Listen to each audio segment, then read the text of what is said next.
پیر اجمل رضا قادری صاحب کو کون نہیں جانتا، جنہوں نے بہت ہی کم عرصہ میں بہت بڑا مقام حاصل کیا۔ آپ کی تقریر میں صحابہ کرام اور اولیاء اللہ کی زندگی سے سبق لینے کی ترغیب دی جاتی ہے۔ آپ معاشرے کی اصلاح کے لیے ہر دم کوشاں رہتے ہیں۔ آپ نے پیر صاحب کے بیان تو سنے ہوں گے، لیکن ان کی ذاتی زندگی کے بارے میں بہت کم لوگ جانتے ہیں۔ اجمل رضا قادری صاحب کی پیدائش 5 جولائی 1971 کو پاکستان کے شہر گوجرانوالہ میں ہوئی۔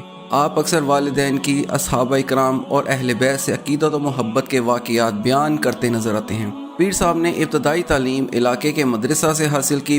مزید علم حاصل کرنے کے لیے انڈیا کے شہر بریلی کا رخ کیا، جہاں پر آپ نے اعلیٰ حضرت امام احمد رضا خان بریلوی کے جانشین مفتی محمد اختر رضا خان بریلوی سے علم و فیض حاصل کیا۔ علم و فیض حاصل کرنے کے ساتھ ساتھ آپ نے سلسلہ قادریہ میں ان کے ہاتھ پر بیعت کی۔ پیر محمد اجمل رضا قادری صاحب کے مرشد مفتی محمد اختر رضا خان بریلوی صاحب مفتی اعظم ہند کے منصب پہ بھی فائز تھے اور تاج الشریعہ کے لقب سے مشہور ہیں۔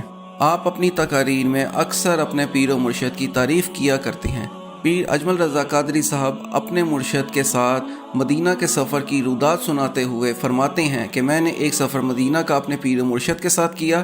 آپ اتنے خوبصورت تھے، مدینہ منورہ میں موجود عرب کے لوگ تاج الشریعہ کو دیکھ کر ان کی شخصیت کے بارے میں جاننے کا ذوق ظاہر کرتے تھے۔ پیر صاحب نے تعلیم مکمل کرنے کے بعد گوجرانوالہ کے ایک گاؤں گکھر کی ایک چھوٹی سی مسجد جامعہ مسجد رحمانیہ رضویہ میں خطیب کی مسند سنبھالی۔ آپ اکثر تقریر میں بیان کرتے ہیں کہ کس طرح مرشد کی دعا اور اللہ پاک کے فضل سے ایک کسان کا بیٹا ایک مشہور عالم دین بن گیا، جس نے ایک چھوٹی سی مسجد سے ایک تنظیم کو مرتب کر ڈالا۔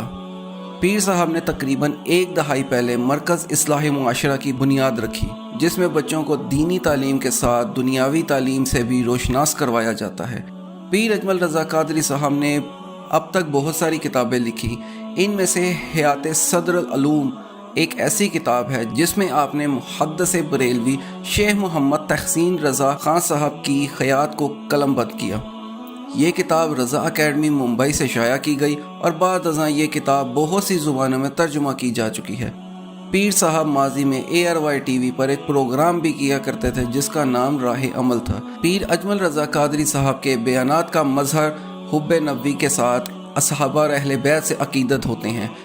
آپ اپنے بیانات میں اعلیٰ حضرت علامہ اقبال اور سلطان العارفین سلطان باہو کی شاعری کے ذریعے معاشرے کی اصلاح کے لیے کوشاں نظر آتے ہیں۔